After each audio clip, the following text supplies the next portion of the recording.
دفعہ ایئرپورٹ پہ خاتون نے پوچھا کہ بھئی ہمارے شوہر جو ہیں وہ ایک سال کے لیے ملک سے باہر رہتے ہیں، تو ہمارے لیے یہ تو نیچرل ہے نا، وہ کہتی ہیں ہمیں پھر برائی کے خیالات آنا شروع ہوتے ہیں.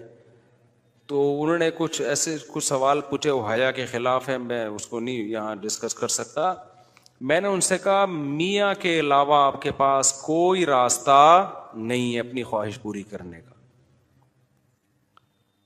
تو وہ کہنے لگی پھر ہم کیا کریں، میاں بھی مجبور ہے. وہ کہہ رہے میں کیسے، اور اپنے ساتھ رکھ نہیں سکتا میاں، کیونکہ جو ہے وہ اس کے پاس اتنی تنخواہ نہیں ہے کہ بیوی کو رکھ سکے. تو چند کیس ایسے ہوتے ہیں. اصولی طور پر تو میاں کو چاہیے اللہ پہ توکل کرے، غریب بھی ہے نا اپنے ساتھ اپنی بیوی کو رکھے. کوئی بات نہیں، میاں بیوی دونوں روکھی سوکھی مل کے کھا لیں گے، کم پہ گزارا کر لیں گے. جو بیویوں کو چھوڑ کے ایک سال دو سال کے لیے باہر جاتے ہیں، یہ شریعت میں بالکل پسندیدہ نہیں ہے. اللہ نے بیوی کو صاحبہ کہا ہے، ساتھ رہنے والی. مجھے وزیر آباد میں 1 مہینہ رہنا تھا، یہ بات ہوگی 2006 یا 2007 کی. انہوں نے کہا کہ 1 مہینہ آپ نے یہاں اسٹے کرنا ہے.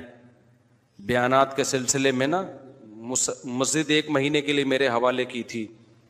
تو میں نے کہا بھائی میں تو بیگم کے بغیر 1 مہینہ نہیں رہ سکتا، بچے بھی تھے میرے. تو میں نے کہا 1 مہینہ میں نہیں رہ سکتا، مجھے بیگم بچے چاہیے، ان کا بھی ٹکٹ دو تو میں یہاں رہوں گا ورنہ نہیں رہوں گا. تو انہوں نے پھر بیگم بچوں کا بھی ٹکٹ دیا. وہ گھر والوں کے ساتھ رہ لیتے ہیں آدمی تمیز سے، ورنہ بیگم کے بغیر ہمارے لیے تو بڑا مشکل ہے اتنا لمبا عرصہ رہنا. مجبوری میں رہنا پڑتا ہے تو ایک الگ بات ہے، لیکن ہے مشکل کام. چاہے کتنے بھی آدمی کے میاں بیوی میں جھگڑے ہو نا، نہیں رہ سکتا بھائی.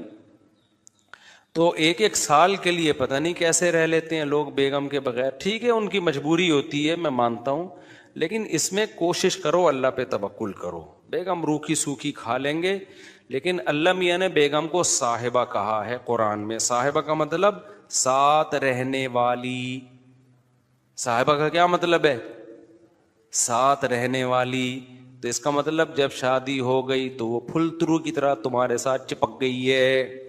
پھول ترو کی طرح اس لیے کہہ رہا ہوں کہ لوگ پسند نہیں کرتے، لیکن اللہ نے اس کو آپ کے ساتھ کیا کر دیا ہے، چپکا. اب جہاں جاؤ گے بیگم صاحبہ ساتھ ہوں گی. آپ شارٹ ٹائم کے لیے جانا ایک الگ بات ہے، لانگ ٹائم کے لیے جانا ہے تو بیگم آپ کے ساتھ اللہ نے بولو چپکا دیے. وہ خود بھی گناہ سے بچے گی، تم بھی گناہ سے بچو گے. تو اس لیے یہ طریقہ ٹھیک نہیں ہے سال کے لیے میاں بیوی کا دور رہنا. اور پھر خواتین بھی پریشان ہوتی ہیں. تو گناہ کسی کے لیے بھی حلال نہیں ہے. میں نے اس خاتون سے کہا کہ 1 سال آپ کا شوہر باہر ہے، کیا اس کے لیے حلال ہے گناہ کرنا وہاں پہ؟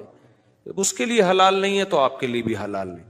تو اللہ میاں نے صرف یہی رکھا ہے کہ ایک دوسرے کی خواہش پوری کر سکتے ہیں میاں بیوی، اس کے علاوہ ان کے پاس کوئی آپشن نہیں ہے. تو اب پھر بھی نہیں آ رہا میاں، تو میں نے ان خاتون کو یہ کہا کہ اپنے آپ کو بزی رکھیں. آپ کیا کر رکھیں بھائی؟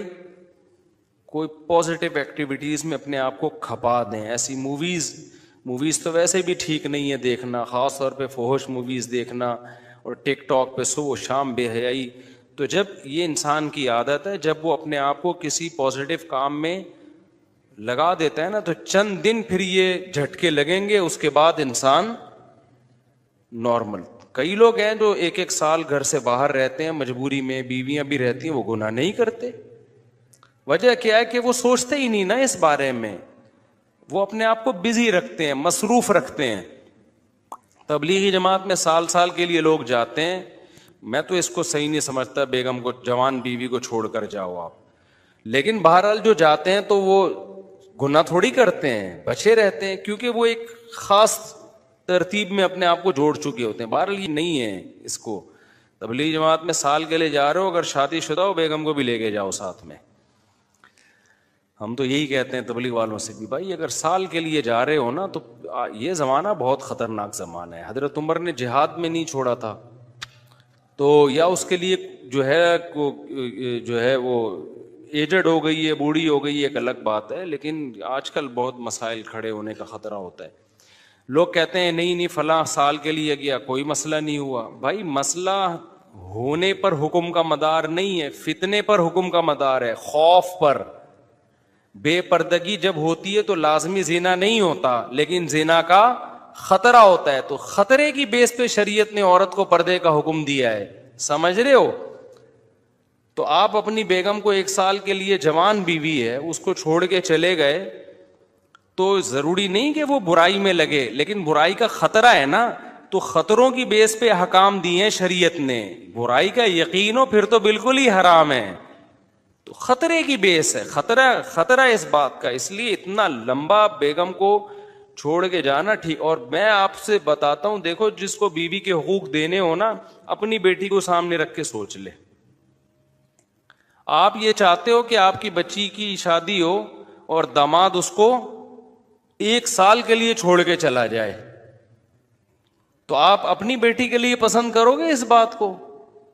تو جو اپنے کے لیے پسند نہیں کر رہے، دوسروں کی بیٹیوں کے لیے کیوں پسند کر رہے ہو اس بات کو؟ بھائی یہ تو غلط ہے نا. تو اس لیے یہ اچھے لوگوں کی علامت نہیں ہے. ہاں تبلیغ میں اللہ کے لیے قربانی دے رہے ہوتے ہیں، لیکن بیگم کو بھی لے جاؤ یار.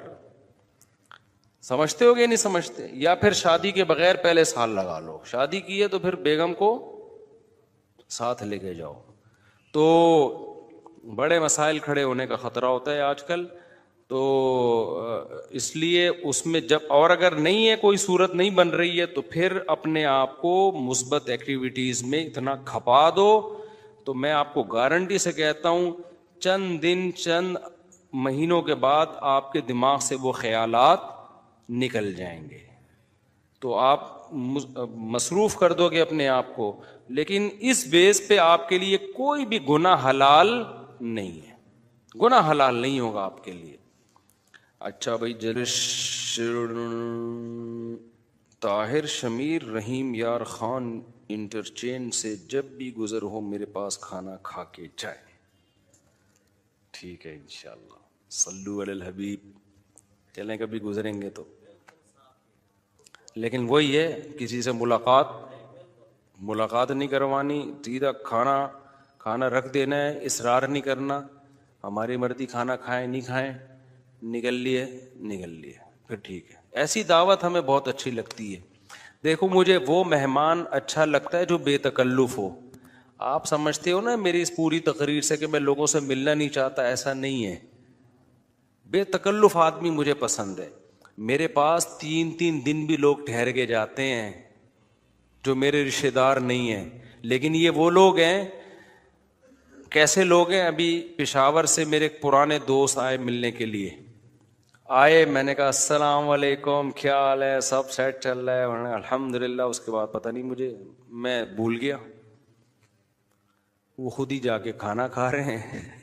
میں تو مصروف آدمی ہوں بھائی، خود ہی کھانا کھا رہے ہیں، لیکن برا نہیں محسوس کر رہے. پھر جب مجھے ٹائم ملتا ان کو بلا لیتا، آ جاؤ یار بیٹھتے ہیں، یا بھائی چائے بنا کے لاؤ، بھائی ان کو بھی پلاؤ مجھے بھی پلاؤ. پھر کھانے کے ٹائم پہ مجھے یاد آیا ارے وہ آئے ہوئے ہیں، میں نے کہا آپ بھی آ جاؤ کھانا کھا لو. انہوں نے کھانا کھا لیا، صحیح ہے نا. پھر بھول گیا میں کہاں گئے، پتہ نہیں کہاں گئے. پھر اگلے دن مجھے یاد آیا، اڑے بندہ آیا ہوا ہے بھائی، لیکن وہ ناراض نہیں ہو رہا. پھر میں آیا، جب میں فارغ ہوا میں نے کہا آ جاؤ یار، میں نے فلاں جگہ جانا ہے بیان کے لیے، آپ بھی میرے ساتھ ہی گاڑی میں آ جاؤ. اپنے ساتھ گاڑی میں بٹھایا، لے گئے ان کو، بیان کیا، گھمائے، پھر آیا اپنے ساتھ ہی واپس لے. پھر بھول گیا میں، پتہ نہیں بندہ گیا کہاں پہ. تو وہ ناراض نہیں ہوئے. 3 دن اسی طرح ہم نے ہنسی خوشی گزارے. اس کے بعد وہ نکل لیے. انہوں نے کہا میں پشاور پہنچ چکا ہوں. میں نے کہا یار کوئی میری طرف سے کوتاہی ہو گئی، معاف کر دینا. کہہ رہے کہنا تو یہ چاہیے تھا، بدتمیزی کی انتہا کر دیا آپ نے. لیکن وہ خوش تھا. تو ایسے بندے 100 دفعہ ہیں. میں نے تو ایک کمرہ اسپیشل مہمانوں کے لیے بنایا ہوا ہے، واش روم کے ساتھ، کہ مہمان آئیں اسٹے کریں یہاں پہ. لیکن وہ مہمان جو تکلف والا نہ ہو کہ جی پوچھا نہیں مجھے ناشتے میں مفتی صاحب نے، بھائی ہماری بہت ٹینشن ہے، ابھی یہ تجھے پوچھیں گے تو ہم تو گھر والوں کو کون پوچھے گا. ہاں کوئی بہت میرے ٹیچر آ جائے نا، استاذ آ جائے، معزز مہمان، کوئی بہت ہی اپر لیول کا میرے ٹیچر آ جائے، میرا چاچو آ جائے، وہ چاچو تو میرے بیچارے انتقال ہو گیا، میرے ماموں آ جائیں تو ان کے ساتھ یہ سلوک نہیں ہوگا.